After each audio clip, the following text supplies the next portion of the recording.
The rain had been threatening all day, lazy gray clouds hanging low over the plains, like they were waiting for a reason. I was just finishing up with the last of the fencing wire when the first crack of thunder rolled across the land. It didn't matter much. The cattle weren't going anywhere, and I didn't have anything left that was worth stealing. I unlatched the door to my cabin, boots heavy with mud, and stepped into the single room that had become too quiet these past 2 years. The fire was down to embers. I tossed on a log and watched the sparks crawl up like fireflies before the storm. Outside, the sky opened up. Rain battered the roof in sudden, angry fists. That's when I heard the knock. 3 times. Slow. Heavy. Not the wind. I grabbed the shotgun from behind the stove, more out of habit than fear, and cracked the door just enough to peer out. Why-saw stopped me cold. She stood there hunched, soaked through, one hand pressed to her back, the other clinging to the porch post like it was the only thing keeping her upright. A woman. Hair plastered her face. A wide coat barely covering a belly swollen near to bursting. She looked up at me, eyes wild with pain and determination. "Boaz," she said, "I'm about to give birth to your child. I reckon a man hears something like that. He ought to ask questions. He ought to say something sharp, or at least shut the door and get his head on straight." But I just stood there, every muscle locked, jaw slack, heart somewhere in my boots. "Nola," she nodded, then swayed, and I caught her before she hit the boards. Her coat fell open, and there was plain she wasn't lying. She was near her time, maybe past it. I brought her inside, set her down on the edge of my bed, and threw a blanket around her shoulders.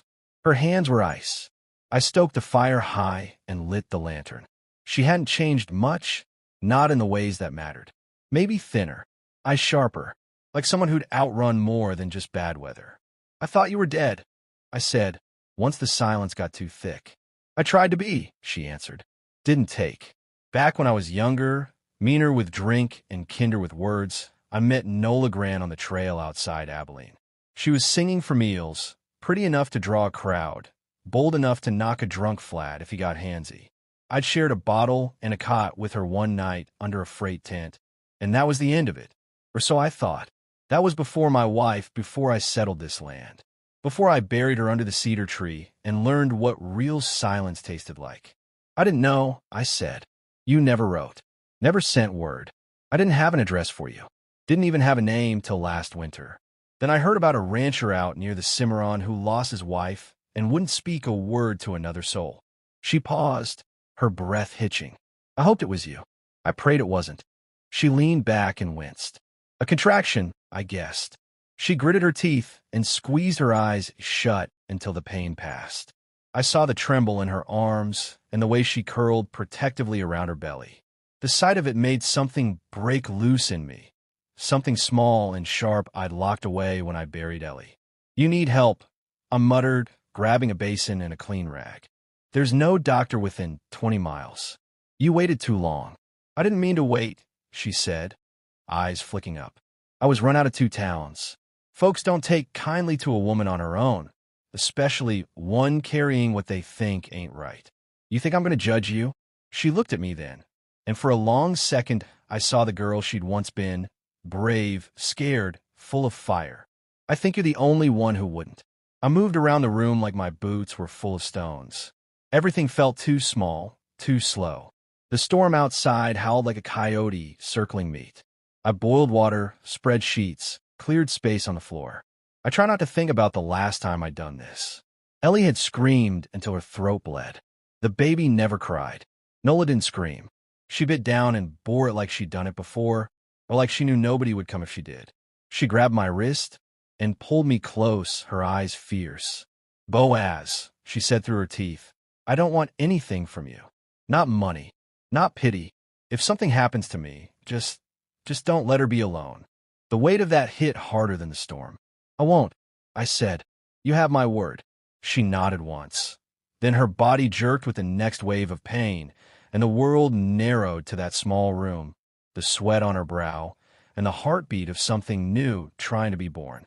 The wind screamed louder, and from somewhere outside, through the thunder and the rain, I thought I heard horses.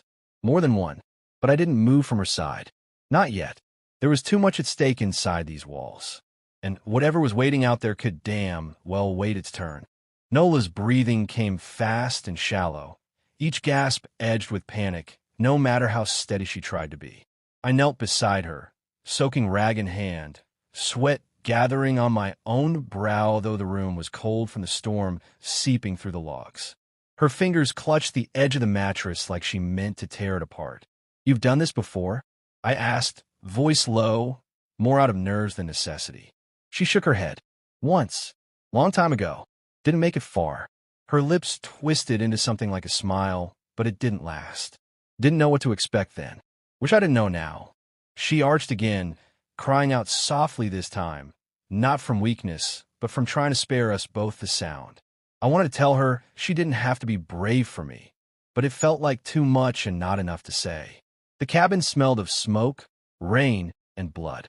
I moved to her side, placed my hand gently on her shoulder. "It's all right," I murmured. "You're not alone, Nola." That mattered. She didn't say it, but I saw it in her eyes, the way she turned toward my voice like it was a light through the dark. Between contractions, she talked, short, broken phrases, piecing together a truth I'd never thought to ask for. After that night in Abilene, she'd gone on singing until the morning sickness made it impossible. Ended up working kitchens in saloons, cleaning rooms in mining camps, living quiet in the corners of places nobody looked twice at. "I didn't want to trap you," she said. "Didn't even know I was carrying until weeks later. By the time I figured it out, you were gone." I felt shame then, not because I'd left, there was no promise between us, but because I hadn't thought to look. I'd folded that night away like it didn't mean anything. But it had. To her. To the child. To me now. She gritted her teeth and pushed through another contraction, sweat pouring down her face. I held her hand, letting her crush my fingers. When it passed, she slumped back, spent. "You lost your wife," she said, not asking, just stating a truth she must have heard along the trail. "Yeah," I said. "Ellie, 2 winters ago. Gave birth alone while I was out trying to get help. By the time I came back, I didn't finish. I didn't have to." Nola just nodded, her fingers softening around mine. We sat like that for a while, the storm dying down outside. The wind still rattled the shutters, but the fury of it had passed. Inside, though, the tension only grew. "You're strong," I said. "I've seen wild Maras less stubborn than you." She huffed a tired laugh. "I've had to be. Can't count on much in this world but your own 2 legs, and you're able to keep walking." "What changed?" "I got tired of walking," she whispered. "And I wanted her to know who her father was. Even if you hated me." I didn't hate her. I hated the years we'd lost. The silence. The fear she must have carried like a stone all this time. I hated myself for not being the kind of man she could have written to. "Let's get her here first," I said. "Then we figure the rest." She nodded, jaw tight as another wave gripped her. Her breathing turned shallow, urgent. I saw it then, real labor coming. No more time to talk. She screamed once, loud, raw, shaking the windows. I told myself to stay calm, to remember what the old doctor had said when Ellie passed, that sometimes it comes down to luck and grit. I didn't have much of the first, but I was raised on the second. She pushed. I coached her through it, voice steady even when my hands weren't. Minutes stretched like hours. Her strength flagged. I caught her head before it hit the bedpost, held her upright. Then, all at once, a sound broke through, the small, sharp wail of life. I lifted the tiny body, slippery and red-faced, into the lamplight. A girl, breathing, crying. "She's here," I said, my voice catching. "She's perfect." Nola wept then, not loud, but with relief that came from too many miles of fear. I wrapped the baby in a clean cloth and laid her on Nola's chest. They fit together like pieces that had always belonged. "She has your chin," Nola whispered. "Poor girl." I said, try to laugh, but my throat was tight. I touched the baby's cheek with one rough finger. "She's strong already." Nola closed her eyes, exhausted but smiling. "She's yours, Boaz. No matter what you decide, I wanted you to know." I looked down at that tiny face and felt something split open in my chest. Not pain, not fear. Something older, deeper, a sense that the world had just given me something I didn't know how much I needed. Before I could say anything more, I heard it again. Hoofbeats. Faint, but getting closer. Not thunder this time. Riders. More than one. I stood slowly, set the baby gently in the cradle I hadn't touched since Ellie died. My hands found the shotgun again, this time with purpose. Someone followed you? I asked. Nola's face turned pale. She opened her mouth, but the words stuck. I'll handle it, I said, and I would. Whoever they were, whatever they wanted, they'd have to get through me first. I stepped out onto the porch, the air thick with the last of the rain, shotgun heavy in my hands. The clouds had thinned to streaks. The moon just starting to push through, throwing a pale glow over the scrub and mud below. That's when I saw them. 3 riders coming slow, too slow for friends, too sure for drifters. They stopped 50 paces from the cabin, horses snorting steam, eyes watching. The one in front swung down from his saddle. Tall, wide across the shoulders, slick back hair glinting wet under his hat brim. He didn't bother with a rifle. Yet. You Boaz Talcott, he called out. I didn't answer. He smiled, like he didn't need one. We're looking for a woman. About yay tall, dark hair, real far along. Might have come this way. What for? He shrugged. She took something that didn't belong to her. And a man's got a right to reclaim what's his. She ain't yours, I said. And she didn't take anything but her own life back. The smile dropped. He took a step forward. I ain't looking for trouble, mister. But she ran from a man who paid her passage, gave her lodging, even promised a ring. Then up and vanished with his child. That don't sit right. She didn't say anything about a fiancé. I muttered, not quite meaning to. The man heard anyway. She wouldn't. Ain't proud of how things went between us. Still, she's carrying my blood. I didn't lower the shotgun. No, she ain't. He went still, real still. His hands hovered near his belt now. You sure about that? He asked, voice soft. Sure as breath, I said. She came here because this is where she belongs. She's not leaving with you. He tilted his head, studying me. That child's mine, he said again, like repetition could make it true. And if you're harboring her, you're part of the theft. Get back on your horse. He didn't. Behind me, I heard the faint creak of the door. I turned just enough to see Nola there, one hand braced against the frame, her face pale and drawn, but her spine straight as a post. Gavin, she said, go home. The man's jaw clenched. I gave you everything. You gave me fear, she said, and a name that wasn't yours to give. This child isn't yours. You knew that. You just wanted to own something. I pulled you out of that filth. You pulled me into worse. He took a step forward. I raised the shotgun higher. Gavin looked from me to Nola, then back again. He knew the standoff wouldn't favor him. I wasn't bluffing, and he wasn't brave enough to test it. But he wasn't done, either. You think this ends here? He said, voice lowering. You think she's safe just because she found some washed-up rancher with nothing left to lose? You're wrong. You hide her, you raise that kid like yours, and someone's always going to come looking. People talk. They remember. Then let him, I said. You want to fight? You know where I live. He stood there a moment longer, rain dripping from his coat, fingers twitching once, twice. Then he turned and mounted up. We'll be back, he said. I didn't answer. They rode off slow, like they wanted me to know they weren't afraid. I waited until they were gone from sight, until the night settled again. Then I went back inside and locked the door. Nola had sunk into the rocker by the fire, the baby asleep against her chest. She looked older all of a sudden. Not worn, but weathered, like something carved by wind and time. Still beautiful, still whole. I should have told you, she said. Why didn't you? Because I didn't want to bring my trouble to your door. But I didn't have anywhere else left. You're not trouble, Nola, I said. You're a storm that finally passed. Her eyes filled, but she blinked the tears away. I'm scared he'll come back. He might. You'll protect her? Always. She didn't ask me to promise. She just knew. I walked to the window and looked out over the dark, empty land. The cattle were quiet. The wind had died, but the air still carried something electric like this wasn't over. Not yet. Behind me, I heard the soft creak of the rocker, the baby's breath, Nola's voice humming low and steady. A lullaby I didn't recognize, but that felt like home. And for the first time in years, I didn't feel alone. It was 2 weeks before I saw Gavin again. The days between passed slow and thick, like wading through molasses. Nola healed bit by bit, color returning to her cheeks, strength settling back in her bones. The baby, little Willa, grew quiet and alert, her eyes always searching, already carrying something watchful in them. I spent my time working fence lines and scanning the ridges. The sky stayed big and open, but I never trusted its silence.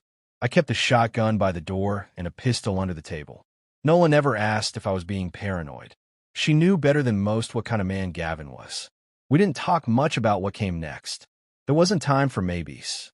We were living in the now, feeding cattle, washing diapers, chasing the last of the winter chill from the corners of the house. There was something sacred about the quiet of it, a rhythm I hadn't felt since Ellie passed. Nola never tried to fill Ellie's shoes, and I didn't expect her to. She just lived here now, and that was enough. But peace has a short shelf life when a man like Gavin's nursing a wound to his pride. It was just after dawn when I heard the crunch of hooves, different this time. Closer, measured. I stepped out with my rifle slung low and saw the shape of a single rider making his way up the path. This one wasn't Gavin. He wore a gray duster and a sheriff's star that looked more rust than shine. A bay gelding stood calm beneath him. "You Boaz Talcott," the lawman called. I nodded. "Depends what you're looking to ask." "Got a petition filed in Elkhorn County by a man named Gavin Sloan," he said. "Claims you're harboring his betrothed and child. Says he wants the girl returned. Is that right?" I asked, folding my arms. "I ain't here to take nobody," the sheriff said. But the judge signed off on a summons. Says if there's a claim of paternity, there'll be a hearing. "She's not his," I said flatly. "Maybe so. That'll come out when it comes out. Just figured you'd rather hear it from me than a knock in the night." I looked past him, out at the tree line where the pines bowed toward the wind. Then back at the sheriff. "You know Sloan? Well enough. Got money, that one. Got lawyers, too. Money doesn't make him right. No, but it makes him loud." He handed me the paper. I didn't open it, just folded it and stuck it in my back pocket. "I appreciate the warning. I ain't picking sides," he said, "but I seen what men like him do when they feel entitled. You best be ready." "I already am." The sheriff turned his horse and rode off without another word. Dust kicked up behind him, and by the time I stepped back inside, the sun had finally broken through the clouds. Nola stood in the kitchen, holding Willa close to her chest. Her eyes searched my face. "He sent the law," I said, "claiming you and the baby belonged to him." She didn't speak for a long moment. Then she said, "Do we need to run?" "No," I said. "We need to fight smart." We spent the next 3 days preparing. I rode into town and wired a lawyer out of Amarillo I'd used once before. He wasn't cheap, but he was honest and didn't flinch at bad odds. Nola wrote out a statement, every grim detail of her dealings with Gavin. She had receipts, letters, even a handbill with his name scribbled on the back. The kind of things a judge might not care about unless he was willing to listen. I prayed he would. The hearing came quicker than expected. The courthouse was a drafty room with more echo than justice. But Nola stood straight when they called her name. She told her story clean, without flinching. Gavin tried to interrupt, tried to turn on that honeyed charm that had fooled her once. But this time she didn't budge. When it was my turn, I spoke plain. She came to me on her own. She gave birth under my roof. I held that child before she drew her second breath. She's mine whether or not the blood says so. Gavin laughed then, bitter and loud. "You think standing there with your dusty boots and your sad old grief makes you a father? I think showing up matters more than claiming something you never earned." The judge didn't smile, didn't speak for a long minute. But when he did, it was final. Until Mr. Sloan can provide proof of paternity or establish a record of care, this court sees no cause to remove the child from the only home she's known. Gavin rose, red-faced and fuming, but the deputies kept him from doing anything foolish. We walked out of that room with the paper in hand and the weight off our backs. Back home, under the porch light, I watched Nola lift Willa into her arms. The girl cooed softly, tiny hands grasping air. "You meant it?" she asked. "What you said in there?" "I did." She looked at me, long and hard. "Then I think we should stop pretending we don't know what this is." I stepped closer, brushing a thumb over Willa's cheek. "This is a second chance," I said. She nodded. "And I don't want to waste it." Neither did I. The wind picked up across the plains. The the smell of spring in the air. And for the first time in a long while, the world didn't feel like it was closing in. It felt like it was opening up,